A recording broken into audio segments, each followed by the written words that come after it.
is facing its worst ever power crisis. Imagine over 44%, nearly 45% of industrial activity in the factory of the world, the largest manufacturer of the world, China, is just not happening right now. It's stopped.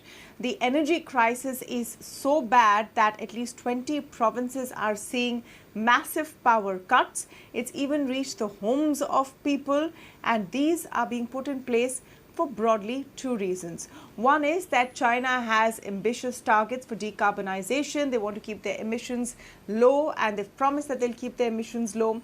And there are many provinces which have exceeded their targets because of the huge frenzy in manufacturing activity and the sudden bump up in manufacturing activity post the pandemic, which is leading to a higher consumption of fossil fuels and worse emissions. Beijing is also going to be hosting the Winter Olympics and wants blue skies at that time. So one of the reasons is because the government there is clamping down on emissions and asking industries to shut down or to reduce their capacities for some time. The other reason is that there is a genuine shortage. Now imagine China uses coal for 2/3 of its energy needs. It produces most of its own coal. And yet it's now going to be in a position where it maybe has to import coal. It's not just China, by the way. Countries around the world are facing a coal shortage. You're seeing it in the UK, in Europe, and yes, India is facing a coal shortage as well. So what does all of this mean for the global supply chain? How does this affect us? To understand that, I'm joined now by Sharad Kumar Saraf, the former president of FIEO, Jayant Dasgupta, former ambassador and permanent representative of India to WTO, and Debasish Mishra, partner at Deloitte India. Welcome to all of you, and thank you so much for speaking with us. Mr. Saraf, let me begin by getting your take, because I know you have production facilities in China, or you deal with production facilities in China. What is your account of the impact? Ma'am, the impact is going to be quite severe. Now, it is two ways. The exporters from India are going to benefit. Those who import raw materials from China are going to suffer.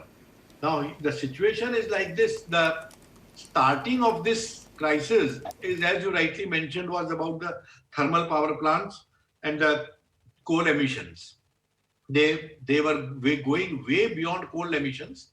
I checked up with our facilities in China. We have a manufacturing facility, and according to them, recently they started using some inferior quality coal, which had a far greater carbon emission, and their facility for arresting carbon is not really foolproof. So there was a serious problem which has been going on. But then the government decided to crack the whip, and some plants were ordered to shut down, and some plants had to cut down on the production. At the same time, you rightly mentioned that some production went up, industrial activity went up in China, but that is not very significant. Initially, the three provinces were affected: Jiangsu province, Zhejiang province, and Guangdong province in the south. Now, these are the three provinces which are the major exporting provinces, major industrial provinces of China.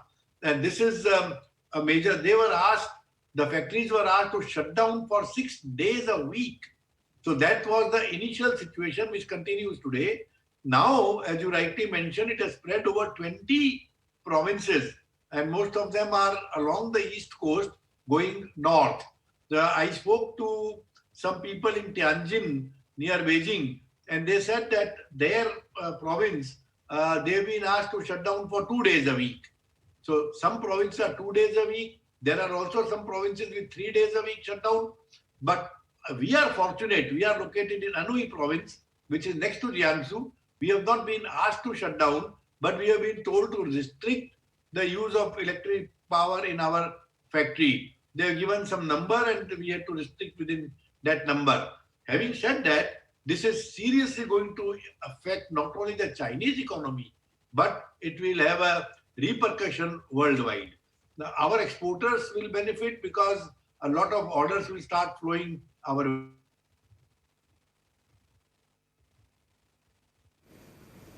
No, but we should be able to make it. I mean, for The fact is that China has a dominant position in manufacturing globally.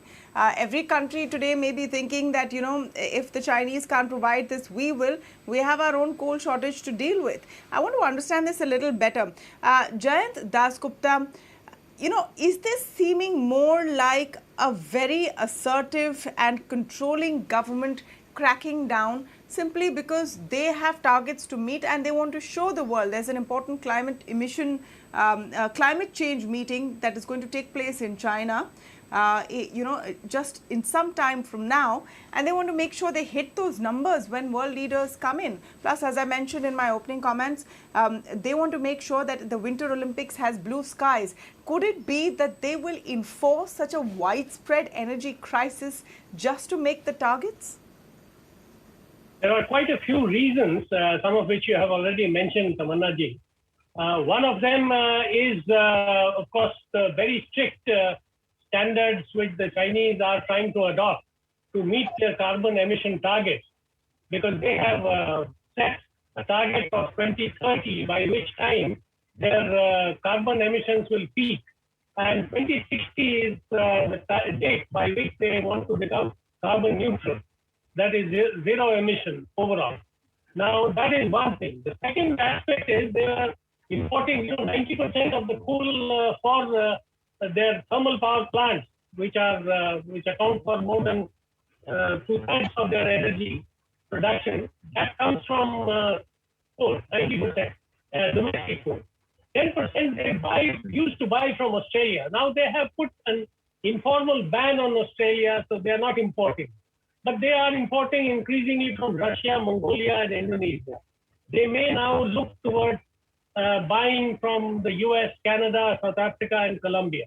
So that is as far as the shortage is concerned. But the most important reason for the problem is that though the production has increased, even thermal power production, coal-based power production has increased very substantially by about 30%. It has not been able to keep pace, and this is something which dates back to 2019 and 20, because the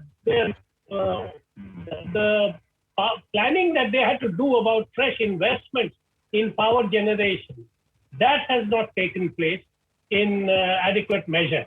So this is a shortage which is going to continue for some time, and there would be cuts in power consumption for industry. So what the Chinese are trying to do is, as Mr. Saraf also mentioned, Jiangxi, Zhejiang, and Guangdong. These are the provinces where the most of the export production takes place. They are trying to conserve the electricity which is available for providing it to units which consume less electricity. For instance, electronic components, though even the sure. The Pegatron for this manufacturer. So we are still seeing this. Yeah, absolutely. They are possibly prioritizing domestic usage. They're probably prioritizing areas which use less electricity. But if it is reaching people's homes, then there is truly a larger crisis. Debashish, let's start at the beginning. Do you think these are the primary reasons? So what's the reason for the crisis? And do you think it's going to be now continuing for some time? Because we're seeing a shortage of coal in several nations around the world, including in India. Yeah, so what's happening globally is it's not only coal, there is a shortage of gas also. So what is happening globally is there is a sudden economic recovery that's happening, and the electricity consumption is recovering faster than the economic recovery. If you look at even FY21, our economy shrank 7%, but by the time we ended the year, the electricity consumption was already back to what the level the previous year. And that's what we are seeing is that's happening throughout the world. And if not, China is producing any less electricity. I was checking the numbers. In August 2021, they had produced 10% more electricity than 2020 and almost 15% more electricity than the 2019 numbers for the same month. So what's happening is, what is expected is, although the Goldman Sachs today has cut Chinese GDP predictions, even if China grows at around 7% this year, economy, the electricity consumption is expected to grow at 10%. Suddenly what is happening is, globally, the capacities are not planned for sudden spurt in electricity demand. So you saw Europe, particularly UK, the spot power prices, spot gas prices through the roof just 15, 20 days back. And what's happening in India also, if you see, we have generation capacity. In fact, most of the generation capacity is not properly utilized also. But on the fuel supply, have challenges. So suddenly we have power plants which are running really, at low levels of coal stocks in the power plants.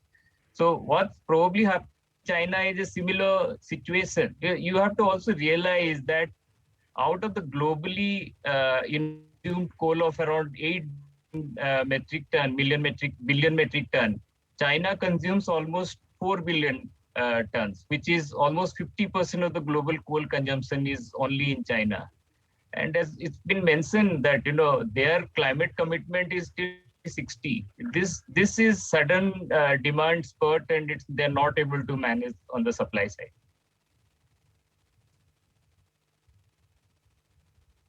No, so Debashish, then in that case, do you think that this problem is going to persist for some time? Because if you look at it from the broader picture, nations around the world have gone slow on adding on to capacities as far as thermal energy is concerned. It is a dirty fuel at the end of the day. Climate change is a very real crisis. So they've gone slow on that.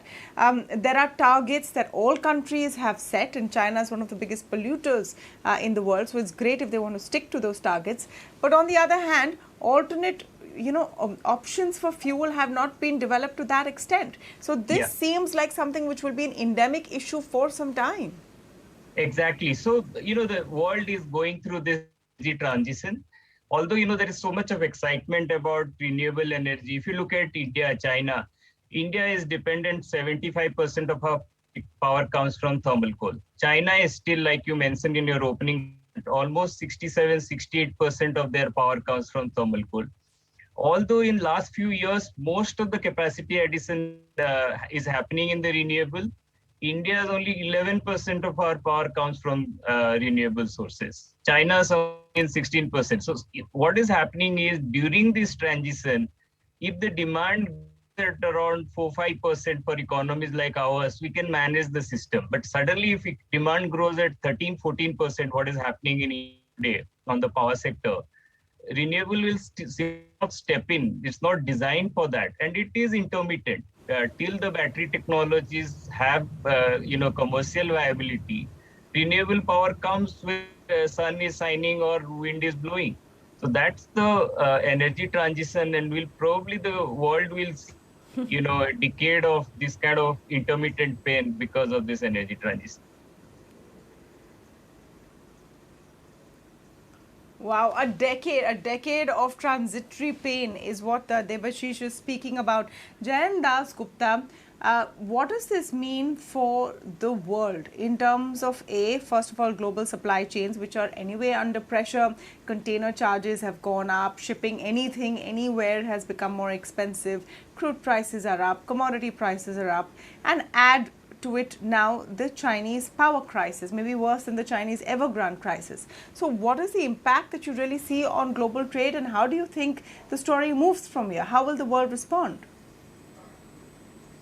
I think different economies will react differently. We are dependent on a large number of raw materials and intermediate components on China, as well as for finished products on China. Now, very heavy electricity consuming industries like aluminium, for instance, which we use for the rims of the automotive sector, they will become dearer. Their supply also will become, intermittent, because aluminium is a hugely electricity consuming industry. Iron and steel will be another one which will be affected. chemicals will be affected. So these are the ones where we need to look for other alternatives. Of course, as Mr. Mishra has pointed out, the problem is going to be worldwide because coal and gas and electricity prices have risen in Europe as well as in the US. So we have to develop our own sources for supply, and we have to ramp up our own domestic production. So that is how we have to react. But in the short term, we will still be dependent on China, and we have to see how we can cope with that.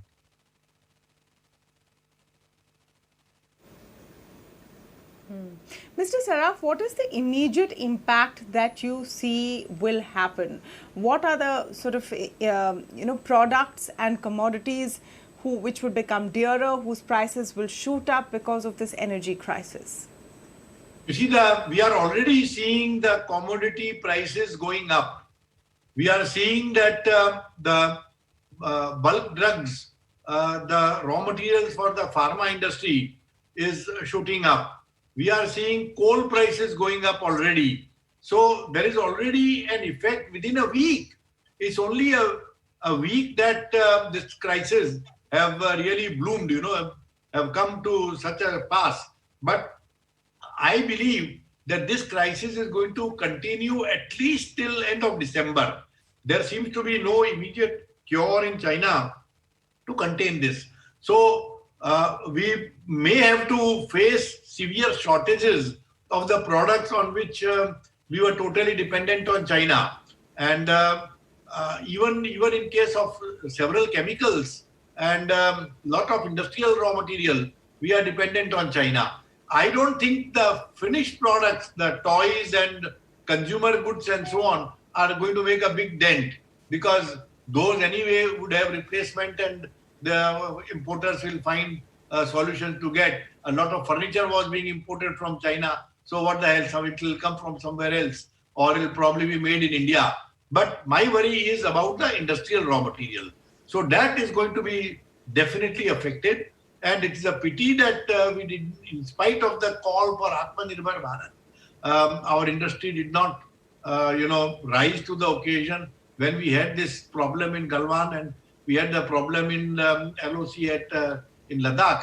We should have immediately taken steps to reduce our dependence on China.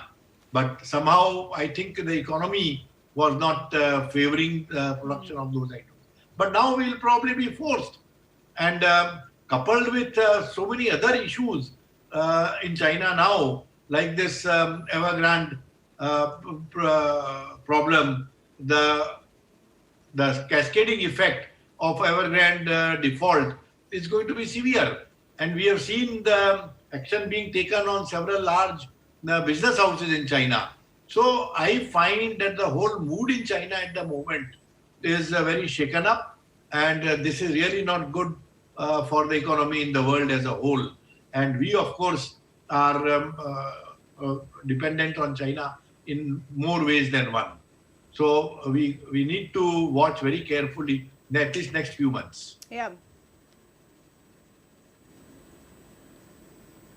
No, absolutely. I mean, just to the point of, not paying heed to the call for Atmanirbhar Bharat, these things also take time to set up. Let's take something like APIs, the key ingredient in making medicines or pharmaceuticals. You need 5 to 7 years to set it up. So steps perhaps have been taken. We'll have to wait and see. But China is not going to stop being the factory of the world overnight or anytime soon. Maybe incidents like this will push it towards it. Debashish, I just want to get a global view from you and come back to the point of the energy crisis, because yes, China, not having the fuel or the power to actually produce goods which so many countries in the world require is going to have an immediate impact. We're already seeing that impact on commodity prices as well. Soya bean, steel, everything in between will get impacted even further.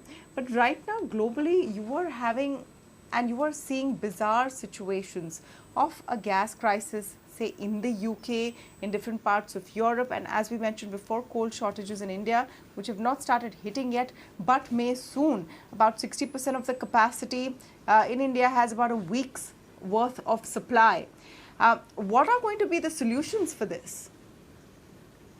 I mean, if you're looking at the India as a country, we have, I think, the situation not as bad as some of the other places, because for us, the Asian LNG spot LNG price is around $18-20. Anyways, Indian power sector was never dependent on LNG, even in the LNG prices never made sense.